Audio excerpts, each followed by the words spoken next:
검찰이 국정원의 민간인 댓글부대 사건에 대해서 본격적인 수사에 착수했다? 네. 일단 그 국정원 적폐청산 TF에서 새로운 사실이 나왔죠. 민간인 팀장 한 30명 포함해서 아이디 한 3,500개를 가지고 SNS부터 그다음에 인터넷 포털까지 무차별적으로 댓글을 달았다. 예. 그래서 국정원법 위반, 공선법 위반 문제가 제기가 됐다. 이런 얘기가 나오면서 이거 그럼 재수사해야지. 라는 얘기가 나왔습니다. 그래서 지금 서울중앙지검장이 누구죠? 그 당시 수사팀장이었던 윤석열 지검장이고요. 예. 그래서 이번에 보니까 수사팀 몇면이 김성훈 공공형사부장이 주임 검사를 맡고요. 진재성 공안 2부장이 이제 이 수사를 지휘하게 될 텐데 이분들이 2013년도 댓글 사건 수사를 했던 분들입니다. 그 팀들 다시 모였어요? 네. 그래서 그때 수사의 연장선이라고 생각하고 수사를 진행하는 것 같아요. 근데 여기서 이제 주목할 게 뭐냐면 지금 민간인 팀장급 거기 30명이라 그랬죠. 거기다 출국 금지 걸었어요. 못 나갑니다. 이제 해외. 그러니까 여기를 수사를 하겠다는 건데 지금 공선법은 공소시효 지났으니까 국정원법 위반 딱 하나거든요. 예. 그럼 국정원 직원의 정치활동 금지예요. 정치활동 금지인데 이 사람들은 민간이잖아요. 근데 민간이지만 국정원 직원과 공모하여 국정원법을 위반했다는 게 하나 있고, 예, 또 제일 중요한 건 계절 압수수색했어요. 국정원법 위반인데 계절 압수수색할 거 없잖아요. 그죠? 근데 왜 압수수색을 했느냐? 압색. 이게 지금 압색. 지금 뭐 대략 한 달에 한 3억 원 정도 인건비가 들어갔다 뭐 이런 얘기 많이 나왔잖아요. 예. 그럼 그 인건비가 특수활동비라고 그랬거든요. 근데 특수활동비 용도가 맞지 않죠. 그러면 이 국정원 직원들 중에 요 민간인 팀장들한테 돈을 준 사람, 그 주라고 지시한 사람, 이 사람들 횡령이 될 수 있어요. 횡령이 될 수 있죠. 그래서 계절 압수수색을 했다라는 건 국정원 직원들까지도 다 파겠다는 뜻입니다. 국정원 직원들 중에서 정치 개입에 DNA가 있는 사람들 속아내겠다. 네, 그렇죠. 지금 중요한 부분은 민간인들 팀장들하고 연결된 국정원 직원을 찾는 게 핵심 같아요. 민간인들이 또 MB죠. 그때 그 사람들이죠 대부분. MB 지지자 팬카페 양지회 같은 거. 이런 양지회는 이제 국정원 퇴직자 모임도 있고요. 또 그리고 늘 푸른 희망연대도 있고 MB를 지지하는 단체. 네네 그런 단체하고 국정원 직원 그 당시에 국정원 직원인데 돈이 흘러갔을 거 아니에요. 흘러간 부분 사실상은 횡령을 보긴 하는데 횡령보다는 저도 백성훈 변호사 횡령은 법적으로는 문제가 될 수가 있어요. 왜냐하면 예산을 다른 데 쓰는 거기 때문에 이건 원세훈 원장도 문제가 돼요. 횡령의 주범이 되면 새로 들어갈 수도 있어요. 재판 끝나고도. 요것 때문에 들어갈 수 있어요? 들어갈 수 있습니다. 근데 문제는 그거보다는 그 당시에 연루가 됐던 국정원 직원을 찾아내는 방법이 아닌가 이렇게 지금 보입니다. 법적인 문제보다도 법적 문제는 겉으로는 그렇게 보이지만 속내고 실질적으로는 그 당시 연계됐던 국정원 고구마 줄기를 쏙 해내려고 순을 삭삭삭삭 지금 쫓아 들어가는 과정이다. 국정원법 위반이 중요하죠. 이제 검찰 입장이나 청와대 입장에서 봐서. 왜냐하면 횡령 배임도 나쁜 죄인데 횡령 배임은 어디나 있는 죄입니다. 그러니까 제가 해도 된다는 게 아니라 일반 사기업에서도 그렇고 공공단체에서도 그렇고 회사 돈 횡령 배임 웬만한 큰 기업도 털면 배임 횡령 다 나오잖아요. 그러니까 제가 그게만 잘했다는 게 아니라 그렇기 때문에 국정원 개혁이라는 어떤 명분을 잡기 위해서는 사실은 횡령 배임보다는 국정법 위반이 중요해요. 형량과 상관없이 정권 입장에서 보면 그런 측면들이 있어요. 그리고 횡령 배임은 애매한 측면도 있고 이게 특수활동비니까 특수활동 원래 이런데 쓰는 건데요? 라고 해버리면 그게 애매한 측면들이 있어요. 근데 결국 이제 국정원법 위반이 뭐가 중요하냐면 하나는 아까 이제 두 사람 얘기했듯이 연결고리가 있어서 예를 들어서 국정원 직원이 나오면 그 국정원 직원 민간인들은 야 이거 찬양하는 댓글 좀 달어라고 하면 그게 이제 정치 개입을 시킨 거로 볼 수 있잖아요. 국정법 위반이 하나 있고 민간인들 입장에서 그래요. 예를 들어 제가 민간인입니다. 그럼 제가 민간인인데 제가 막 이명박 때 너무 좋아요. 혼자 막 댓글 달았어요. 죄입니까? 아니잖아요, 그거는. 내 민간인이 한 건데. 그러니까 이 민간인들은 국정원법을 처벌 못 한다는 거예요. 국정원 직원이 아니니까. 그러니까 이제 민간인 그 팀장들도 결국 국정원법으로 처벌하려면 공모관계를 엮여야 되잖아요. 그러려면 국정원 직원 딱 잡아가지고 국정원 뒤에 백모 국장이 김태현 팀장한테 활동비도 주고 부탁을 하고 그래서 내가 그 돈을 받고 댓글을 달았다. 그러면 둘이 공모하는 거잖아요. 그러면은 국정원 백국장 김태현 팀장 같이 국정원법 위반으로 공모관계로 처벌받을 수 있으니까 그게 제일 중요한 거죠. 검찰 입장에서 보면. 그런데 샵 1035 단문 50원 장문 100원 샵 1035 문자 보내주시기 바라겠습니다. 많은 분들이 지금 문자를 보내주고 계신데 0838님 이전 국정원 진짜 캐명캐슬 의혹이 진짜 국정원급 0945님 원래 국정원이 하는 일이 뭐였죠? 헷갈릴 지경. 하하 이런 것만 하고 앉아 있었나 하는 이런 국민들의 간첩 잡으라고 만들어 놓은 거잖아요. 수사권을 괜히 줘가지고 예. 제가 잘 보니까 외국의 미국 CIA라든지 예. 수사권이 없어요. 대부분 정보기관은 우리나라만 특이하게 수사권을 지금 갖고 있거든요. 그걸 좀 남용하는 측면이 있는 거고 쥐들이 뭔데? 이번 기회에 이거는 수사권을 뺏으면 국내 정치에 개입도 못할 거 아니에요? 아예 내국 국내 관련된 건 안 하는 게 맞지 않나? 파트를 다 없앴는데 제가 보기에는 국정원장이 또 이상하게 들어오면요 언제든지 개입할 수 있는 개연성이 늘 있어요. 그러니까 김종필 전 총재도 그런 말을 했거든요. 본인이 만들었잖아요. 이거 지금 예, 그렇죠. CIA, KCIA를. 60년 초반에. 그럼에도 불구하고 본인이 잠시 수사권을 줬는데 이게 이렇게 이용될 줄은 몰랐다. 결국 권력을 잡은 사람 위정자 입장에서는 이용하기 제일 좋은 게 이런 정보기관이거든요. 알겠습니다. 그러니까 수사권을 뺏어야 됩니다. 알겠습니다. MB를 지지했던 단체들이다. 그리고 국정원장 결국 변론 제기는 안 했네요. 뭐 아직 결정 안 했어요. 30일 날 선고인데. 근데 지금 분위기로는 처음에는 당연히 변론 제기 신청을 할 거라고 생각을 했는데 지금 나와 있는 증거 자료 없이 그냥 해도 그렇게 크게 의미가 없다라고 그렇죠. 판단한 것 같고 원세훈 국정원장한테 지금 새로 나온 여러 가지들을 더 덧붙여도 큰 의미가 더 없다고 판단한 것 속상할 같습니다. 거예요.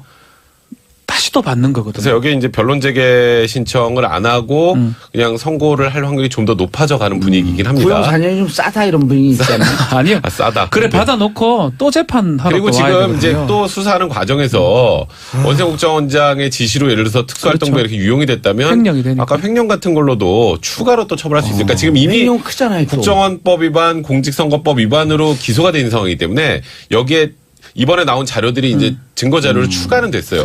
저희가 굳이 변론 제기할 필요 없다라고 사건 하다 보면 뭐 폭력 사건이라든 마약 사건 하다 보면 이거 재판 다 끝나가는데 하나 더 나오잖아요. 억장이 무너집니다. 하나가 마약 사건 2심까 해가 이제 거의 자례가 예. 막 1심 한 1년만 살면 되는데 뭐가 하나 또 나오잖아요. 그 징역용으로는 변호사들 그 변호 쓰는 게 어쩐지 모르는데 추가 뜬다 그러거든요. 네. 맞아요. 환장합니다. 추가 뜨는 순간요. 지금 추가 출력도 떴잖아요. 못 나가고요. 떴죠, 방에 지금. 축 쳐져 추가가 떴어요 지금. 환장합니다 추가 뜬 진짜. 거예요. 그러니까 예. 변론을 제기하는 것보다 오히려 더 충격인 거예요. 탭에 떴어요 추가가. 아니요, 그게 아니고. 변론 선고 받고 새로 만약에 조사를 받아 들어가면 원세훈 예. 전 원장 입장에서 더 충격적이고 더 고통스럽지 않을까 생각이 듭니다. 그러면 그 입에서 저는 시켜서 한 겁니다라고 하는 얘기가 나오면 사안은 더 커지죠. 그럼 그렇죠. 정말 맨 위 꼭대기로 가는 거죠. 뭐 제가 굳이 언급을 안 해도 그 꼭대기가 거기 누군지 그러다 아실 보니까 거예요. 검찰의 전략이 그거 아니겠나 하는 생각이 지금 들어요. 거기입니다. 예. 거기. 근데 이제 맨 위로 올라가는 건 부담스러울 거예요. 이게 또 지금 일단은 보수 야당 쪽 입장에서는 아니 그 옛날 국정원 그렇죠. 그 노무현 김대중 때부터 다 해야지 왜 이거 딱 보수 10년 해가지고 또 전직 대통령을 노려? 이거 정치보복 아니야? 이렇게 지금 야당에서는 주장을 하고 있잖아요. 예. 물론 객관적인 증거가 딱 나오면 그건 정치보복이냐 아니냐를 떠나서 그거는 뭐 잘못했으면 처벌받는 건 당연하잖아요. 근데 예. 그쪽으로 포커스를 맞추고 수사를 하다 보면 지금 야당의 이런 지금 반발이 정치적 현실화되는 것처럼 보일 수도 MB 있죠. 얘기 뭐 지난번에 충분히 했으니까 추가 뜰 것 같아요. 변론 제기할 것 같아요. 제가 지난주에 말씀드렸잖아요. 변론 제기 절대 안 못한다. 합니다. 네. 추가 뜰 왜냐하면 지금 나와 있는 것들이 새로운 얘기들이기 때문에 예. 그 2010년 대선과 상관없. 아하. 그러니까 앞전 얘기잖아요. 2008년 얘기니까 예. 이거는 그냥 일단 이건 추가. 이거다 선고하고 아하. 다시 수사해서 그 당시에 다 국정원 직원 예. 하고 원세훈 국정원장의 오더를 받아서 그렇게 한 거라고 하면 그러면 똑같이 국정원법 위반이니까 다시 수사해서 다시 처벌 받는 거죠. 원세훈 국정원장의 심정이 어떨 것 같아요 지금? 원세훈 국정원장이요? 뭐 죽을 맛이겠죠 사실. 이거 왜냐면 이게 이 유무죄도 지금 걸려 있는. 왜냐면 이게 원세훈 원장 이것도 빠져나가기 좀 힘들죠. 왜냐면 이게 원세훈 원장 입장에서 보면 계속 무죄가 나왔던 거, 이거 해봐 이럴 텐데 한 번 2심에서 유죄가 나왔던 걸 파기환송돼서 내려온 건데 예. 그 파기환송의 이유가 야 선거 개입 없어 이게 아니라 증거가 좀 이상한데 이거거든요. 아하. 그딴 얘기는 그 증거를 보강하면 혐의를 입증할 수 있다는 얘기잖아요. 그러니까 대법에서도 좀 찜찜하게 네, 그러니까 이제 윤석열 좀 불안불안하죠. 근데 지금 계속 이게 나오면 뭐 공소시 얼마 안 남았다고 하지만 이거 몇 개월 수사하는 거 어려운 거 아니거든요. 그러니까 원소원 입장에서 죽을 맛이거든요. 유무죄? 그러니까 저는 유무죄? 예, 판단해 주세요. 네? 유죄 무죄. 원세훈 국정원장 이건 저는 이게 정확히 내용 먼저 전 유죄 나올 것 같아요. 생물이에요, 생물. 유죄. 왜냐면은 저는 파기환송한 이유를 제가 보는 거죠. 예. 파기환송 이유가 그럼요. 이거는 선거 개입이라고 볼 수 없어라고 하면은 모르겠는데 그게 아니라 무죄 취재 파기환송이 분명히 아니었잖아요. 그게 아니고 증거 부족. 그 검찰 그러니까 증거 부족하니까 무죄 입증 안 됐다가 아니라 검찰이 제시했던 특검이 제시했던 증거들의 이메일 같은 게 특정이 안 돼 있다는 거예요. 누가 쓰고. 그러니까 그거 좀 특정 좀 잘해서 가져와 이거거든요. 그럼 유죄 너희들 때리고 그냥 인정할게. 그런 취지이기 때문에.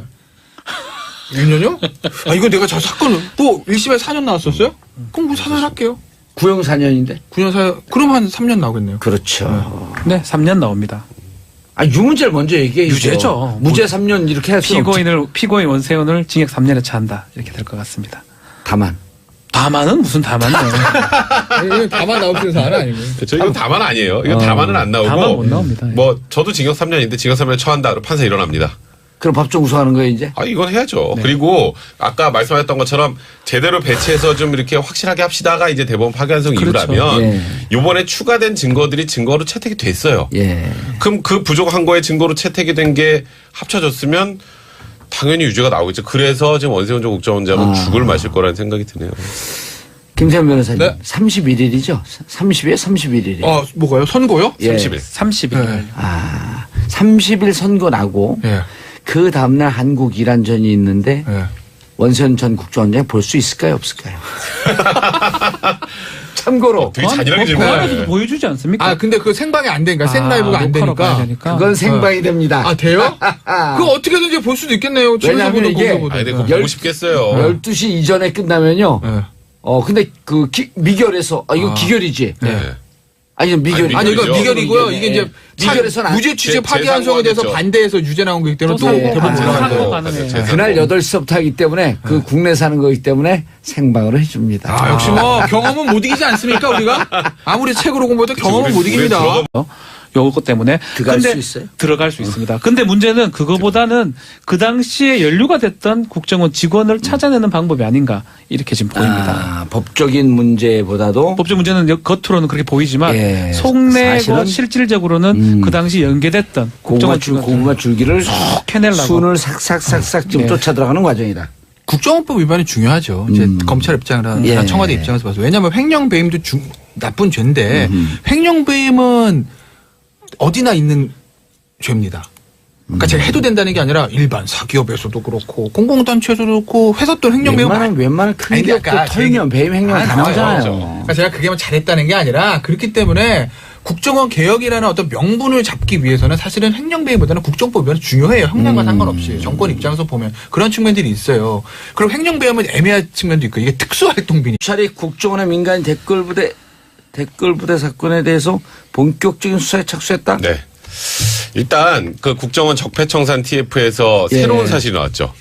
민간인 팀장 한 30명 포함해서 아이디 한 3,500개를 가지고 SNS부터 그다음에 인터넷 포털까지 무차별적으로 댓글을 달았다. 예. 그래서 국정원법 위반, 공선법 위반 문제가 제기가 됐다. 이런 얘기가 나오면서 이거 그럼 재수사해야지. 라는 얘기가 나왔습니다. 그래서 지금 서울중앙지검장이 누구죠? 그 당시 수사팀장이었던 윤석열 지검장이고요. 예. 그래서 이번에 보니까 수사팀 몇면이 김성훈 공공형사부장이 주임 검사를 맡고요. 어허. 진재성 공안 2부장이 이제 이 수사를 지휘하게 될 텐데 이분들이 2013년도에 댓글 사건 수사를 했던 분들입니다. 그 팀들 다시 모였어요. 네, 그래서 오. 그때 수사의 연장선이라고 생각하고 어제 수사를 진행하는 것 다시 같아요. 뭉쳤다. 근데 계절 압수수색을 했다라는 건 국정원 직원들까지도 다 파겠다는 뜻입니다. 국정원 직원들 중에서 정치 개입에 DNA가 있는 사람들 속간하겠다. 네, 그렇죠. 지금 중요한 부분은 민간인들 팀장들하고 연결된 국정원 직원을 찾는 게 핵심 같아요. 민간인들이 또 MB죠. 그때 그 사람들이죠 대부분. MB 지지자 팬카페 양지회 같은 거. 이런 예. 양지회는 이제 전국 국정원 퇴직자들 퇴직자 모임도 모이고. 있고요. 또 그리고 늘푸른 희망연대도 예. 있고. MB를 지지하는 단체. 네네. 그런 단체하고 국정원 직원, 그러니까 그 당시에 국정원 직원인데 돈이 흘러갔을 거 아니에요. 흘러간 부분 사실상은 횡령을 보긴 하는데 횡령보다는 저도 백성훈 변호사 횡령은 법적으로는 문제가 될 수가 있어요. 왜냐하면 예산을 다른 데 쓰는 거기 때문에 예. 이건 원세훈 원장도 문제가 돼요. 횡령의 어허. 주범이 되면 새로 들어갈 수도 있어요. 재판 끝나고도. 여기서 이제 주목할 게 뭐냐면 이제 민간인 팀장급 거기 30명이라 그랬죠. 거기다 출국 금지 걸었어요. 못 나갑니다. 이제 해외. 그러니까 여기를 수사를 하겠다는 건데 지금 공선법은 공소시효 지났으니까 국정원법 위반 딱 하나거든요. 예. 그럼 국정원 직원의 정치활동 금지예요. 정치활동 금지인데 이 사람들은 민간이잖아요. 근데 민간이지만 국정원 직원과 공모하여 국정원법 위반했다는 게 하나 있고, 예, 또 제일 중요한 건 계절 압수수색했어요. 국정원법 위반인데 계절 압수수색할 거 없잖아요. 그죠? 근데 왜 압수수색을 했느냐? 압색. 이게 지금 압색. 지금 뭐 대략 한 달에 한 3억 원 정도 인건비가 들어갔다 뭐 이런 얘기 많이 나왔잖아요. 예. 그럼 그 인건비가 특수활동비라고 그랬거든요. 근데 특수활동비 용도가 맞지 않죠. 그러면 이 국정원 직원들 중에 요 민간인 팀장들한테 돈을 준 사람, 그 주라고 지시한 사람, 이 사람도 횡령이 될 수 있어요. 횡령이 될 수 있죠. 그래서 그러니까 특수활동 원래 이런데 쓰는 건데요? 라고 해버리면 그게 애매한 측면들이 있어요. 근데 결국 이제 국정원법 위반이 뭐가 중요하냐면 하나는 아까 이제 두 사람 얘기했듯이 이 연결고리가 있어서 예를 들어서 국정원 직원이 나오면 그 국정원 직원이 민간인들은 야 이거 찬양하는 댓글 좀 달어라고 하면 그게 이제 정치 개입을 시킨 거로 볼 수 있잖아요. 예. 국정법 위반이 하나 있고 민간인들 입장에서 그래요. 예를 들어 제가 민간인입니다. 그럼 제가 민간인인데 제가 막 이명박한테 너무 좋아요. 혼자 막 댓글 달았어요. 죄입니까? 아니잖아요, 그거는. 내 민간인이 한 건데. 그러니까 이 민간인들은 국정원법을 처벌 못 한다는 거예요. 예. 국정원 직원이 아니니까.